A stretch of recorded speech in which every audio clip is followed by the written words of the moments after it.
Hello, Placentia community. This is Eric Holmgren, your ambassador at large with the Placentia Chamber of Commerce.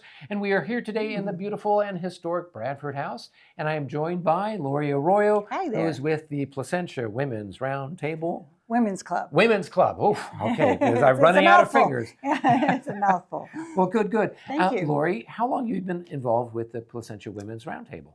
I was asked to attend a luncheon by a dear friend about 13 years ago. My kids had both were honored to receive a scholarship that Roundtable is extremely active in. Right. And I saw the self-esteem and the appreciation that they felt to be recognized for all their accomplishments and their volunteerism. And so I thought I wanted to pay it forward. So I continued with it, and I've been there 13 years. Okay, very good. Why don't you fill folks in on what it is that the Roundtable does? We were started back in 1902. Okay. And so it has evolved over many, many years. It's appropriate that you're here because this house was built Exactly. in 1902. And thank you to A.S. Bradford because he donated 60 acres to us, which helped give us a good foundation. Okay. And so we had a building that was built for a number of years, gone through many centuries, it seems like, and we then had to get to the point where we were 200 members, needed a bigger building. So we relocated to the building we're in now, Okay. which is tucked away. We call it one of Placentia's hidden jewels. So it's two factors. We can rent out the building, which is a great need for the public. Right. And that helps to maintain the building. It also gives us a place to meet for meetings, Right. to give back to the community. We do a lot of fundraising there, and we also prepare for our fundraising there. So I think the more people know us for our fundraising and our donations to the community, Right. almost every dollar goes back to the local surrounding areas. And we do a lot of good. What are some of the different charities or organizations that you guys provide scholarships and donations to? Anywhere from abuse situations, women's shelters, homelessness, food banks, veterans is a big one. Education is huge. We contributed to the Reach Foundation. Okay. We returned a favor to the Bradford House when they had a flooding. Yeah. With a nice check.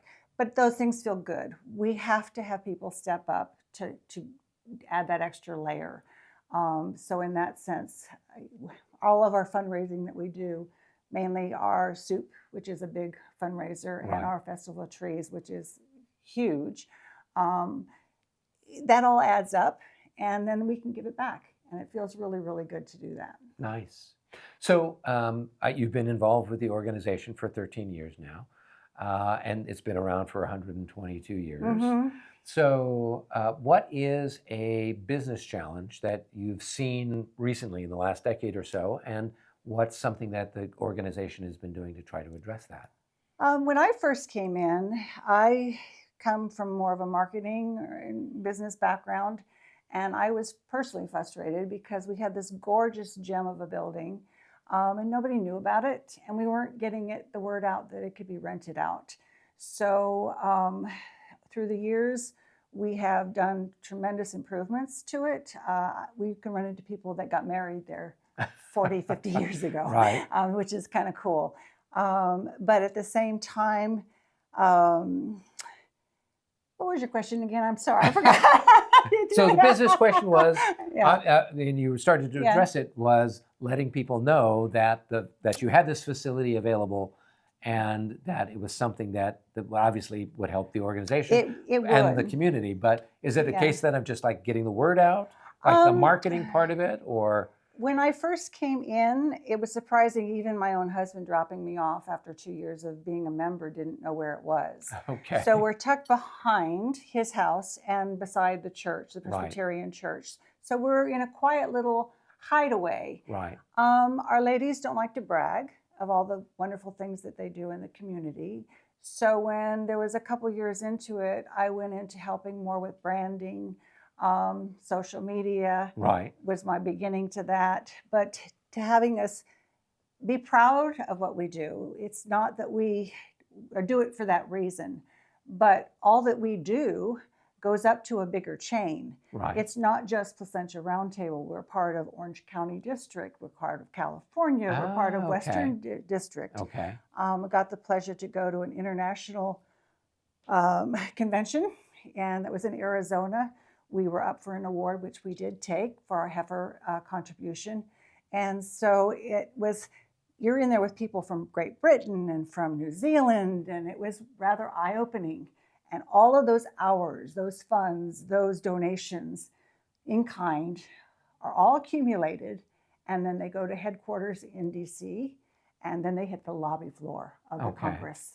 And those stripes down the road were created from our women's group. Libraries have been expanded because of our women's group. New laws for trafficking have been involved. We stopped the 3 container trucks on the freeways. Oh, yes. Remember that big one? Yeah, okay. Yeah. So we become a force. And when Right. you realize how powerful one vote is, and then how it can You grow, multiply it. we can make a change. Okay. I think that's something that I was not aware of until you A just lot of mentioned them it to me. don't. I just thought, oh, you guys are a nice little group of ladies. You get Yeah. together, you socialize, and you raise some money for stuff in the community. But here it's actually part of a larger international, and it's the Roundtable Women's Club. GFWC is the mother company, Okay. but we're under their umbrella. Okay. And so we pay dues that go towards that, as other organizations do. But it's a foundation to Okay. keep us motivated and to be productive. Right. There's a lot we can do, and we have some dynamite women who Okay. bring a lot to the table. Now, with the organization, obviously it's women. Mhm. So who are you taking in as a new member? Who could be a member, and what can they expect as a benefit of membership? I would invite them to attend one of our luncheons to Okay. get an idea of how we function. We are limited that we do meet in the morning or the daytime, so that does cut out a lot of people that do work. Some of them squeeze away during that lunchtime. So I think ladies we have fewer stay at home. That's Right. a challenge now. Years ago, it wasn't as big. It was Right. it was a prestige to be a part of the roundtable. But as people's kids go into college, you have a little bit more free time. Right. So you can pull it over, and those soccer moms, those room moms, we take them willingly. We love their energy. And there's so many facets. We have leadership, we have veterans, we have arts as area. There are all these different divisions that when we have a volunteer that steps up and says, I'm going to chair that, Right. then they can go for it, whether it be recycling Right. could be an issue. So there's usually something for everybody. On top of that, we have programs like Bunko meets, Right. Bridgette's meets. We have a writers group that gets together. Nice. They're different organizations, or they're ladies that go around and will go out to dinner, go to the theater. Right. So there's that social part of it there. As with anything, you get out of it what you put into it. Right. But I think that you'll find your spot. Okay. There's always something for everybody. Well, terrific. Well, that's good Yeah. to hear, and I'm very excited to hear about all the new things and Mhm. the stuff that you've got going on. And so I would encourage anybody else out there, if you are a lady and you're looking for some way to get involved in the community and help give back, check out the Placentia Roundtable Women's Club. Right, and we do have a website which you can look at. It'll list any of our activities and our fundraising. Right now, we're in the process of working on our friendship soup, which Okay. we've done for years, and also our festival of trees, which we are expecting about 400 people at. Terrific. So we have some phenomenal ladies that create these spectacular trees, and when you walk into the lunch, it's like fairyland. It's Wow. a great way to welcome in the holidays. Wow. Well, that sounds great. Okay. Well, Lori, great to catch up with you on Thank this. you. And for everybody else out there, until our next episode, be well. Come visit.